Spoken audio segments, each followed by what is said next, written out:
Hello guys, welcome to Digital Dojo. In this video, we're gonna get started with Python, learn basic Python and start with functions and variables.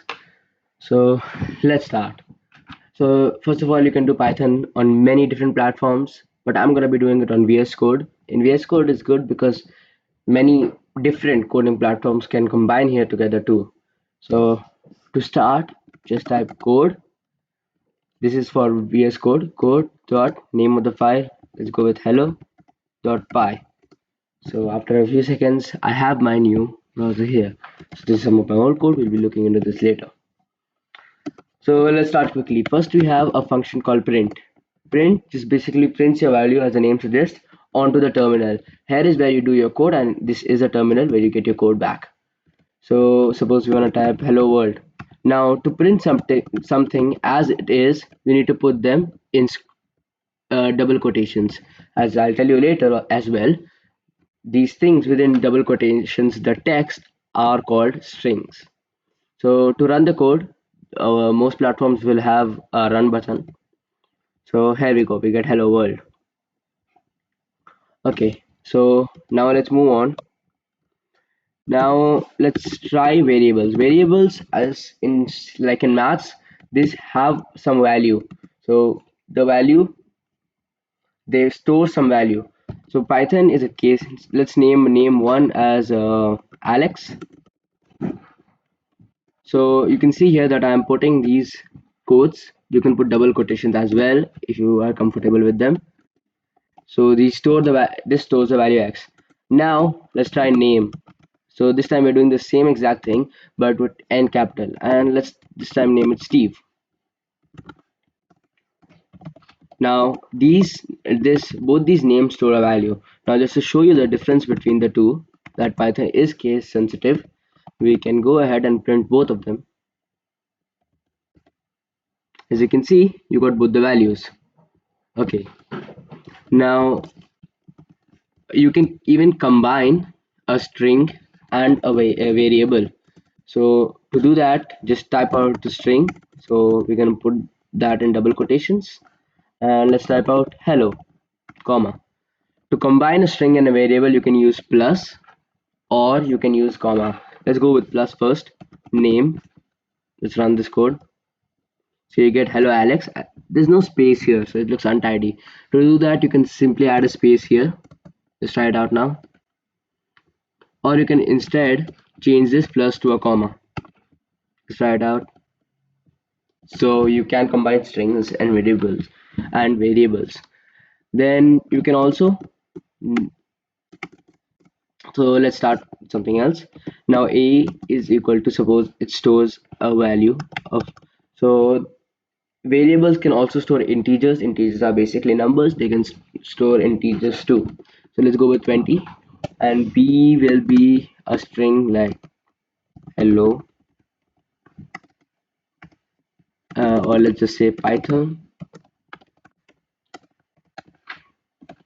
and c will be an integer, but we're going to put it in quotations. So what happens here is this 30, which is stored in c, will become a string. It will not have an integer value, it will have a string value, which means it's just the text and no other value. Let's try printing this out. So if you just try printing a plus b, let's see what happens. As you can see here, unsupported operand for integer and string, so you cannot combine them. So what we can go ahead and do is simply make it a string, so str, and then put it in brackets. Let's try it out now. So you can see here 20 Python. Similar way, suppose we want to add a and b and a and c, but c is a string. So let's see what happens if we do that. As you can see, again we get the same error. To do this a similar way, int is for integer, and then here we go. Let's try running this. As you can see here, 20 plus 30 is equal to the 50. So let's just quickly go through them again. Integers are numbers, strings are just basically some text. There's also boolean. So booleans are just basically true or false, true or false. Okay, so we have these three values. We also have float. Now what float is basically it just integer but with a decimal place. So 2.5, 2.3, these are not counted as integers. Even 2.0, it's a float, not an integer. Okay, so now let's move on to something called functions. Now, what are functions? Functions are basically something that do a particular function, as the name suggests.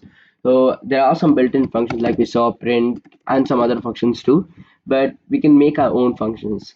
Let's make def. To make a function, the keyword is def, and suppose you want to name it main, and then after the main, you need to put the brackets followed by a colon. So after you press enter here, you can see it automatically left a tab, which means that all the code that we're going to do now is going to come under this function. Suppose we're going to print hello. Let's try this out. So you can see here again, we ran this code but nothing happened. Let's try running it again. Nothing is going to happen because after making a function you need to call the function too. So main, let's try it out now. As you can see, it works now. Now let's quickly just experiment a little more with these functions. Suppose we're going to make deb.main again. Do not forget the brackets and name. So there's some also, before we move on to next part of functions, there's also something called input. Now what is the input? Suppose let's go with the same arrangement that we had before. Now suppose we're going to name this Alex, and then we're going to print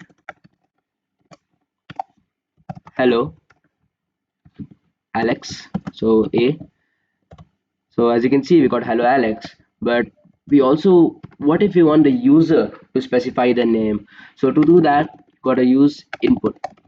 Input allows the user to put in a result. So after input, again you need to put these brackets, and inside those brackets you need to put these double quotations and type out what you want to say to the user. Suppose you want to ask them their name, go ahead and type what is your name. Just type a question mark and a space so that it looks neat. Let's go ahead and try this out now. So as you can see, my terminal is asking my name, so I'm going to go ahead and type Ayan, and here we go, Ayan. Now what if we want to ask a number, and then we want to add 30 to that number, 10, we're going to add 10 to that number. So this should work, right? Let's go ahead and try it out. 20, 20, and as you can see, again we get the same error that we once got before. Integer and string cannot combine together. Now what you do here is you make this into an integer. You can change it into an integer here also, but it's better to change it before itself, and you enclose the whole input and everything inside another bracket. So there's two brackets here, do not get confused. Let's try running it again, and let's try 10, 10. Here we go, 10 plus a. Let's move on with functions again. Def, let's try another function, def.main. So how can we combine two functions? Basically just do one code after the other. Let's just try it out. Name is equal to input. So we're gonna ask the name again. What's your name? What's your name? We're gonna go ahead,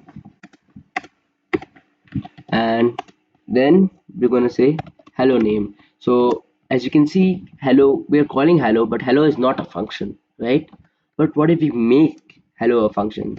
So here we're going to type then we can make hello, let's make hello a function, def hello. So this might seem a little bit confusing at first, but just look at it properly and you will totally understand what's going on. 2 is equal to world. Now what we were doing before is we were, suppose we named it, gave our name and stored our name in a variable, and our name was world, okay? But so that's what 2 is. So we're not defining 2 before itself, we're just defining it inside this. Then we can just say print hello. So hello, and then we're going to go ahead and make it 2. Now you can see here, so what is happening is basically we're gonna print a hello and then to world. So if you print it right now as it is, let's try it out. Let's see what happens. So don't forget to call the function. So here we need to call the function main. No need to call hello because hello is already being called here. Let's try it out.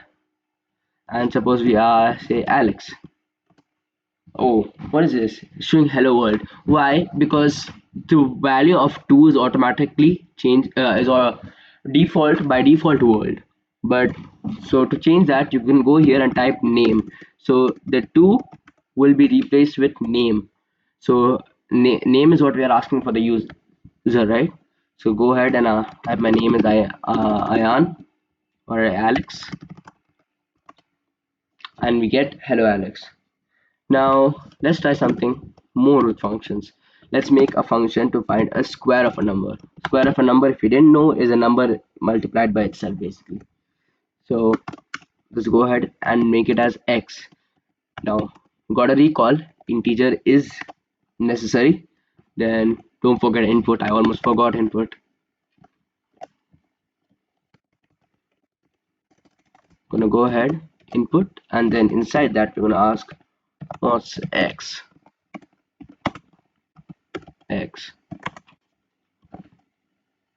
Now let's just pretend that x is a function. So let's just type out print that square is a function. So print x squared x squared is, go ahead and type square x. So we're just pretending x is a function, square is a function, but it's not a function yet. Let's make it into a function quickly. X square, and as you can put anything inside this, I'm just going to put n, as many programmers would randomly do to denote a random number.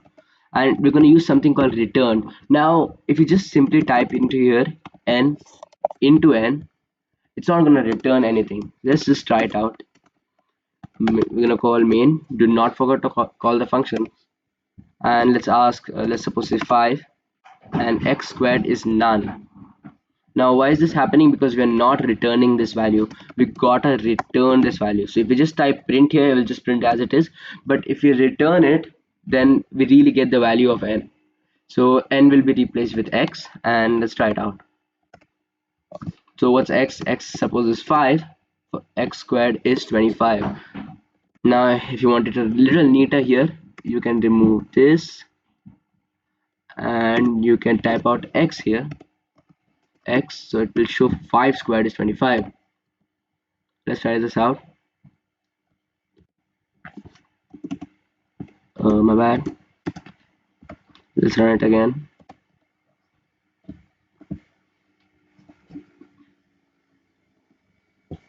So let's run it. What's x? X is 4 and 4 squared is 16. So now x is also out of the string, so it's also being shown as its literal value. So guys, that's all for this video. I'm going to be posting a new one soon enough, which shows we'll discuss loops and maybe conditionals as well. So thank you for watching guys. Do not forget to like and subscribe. Goodbye.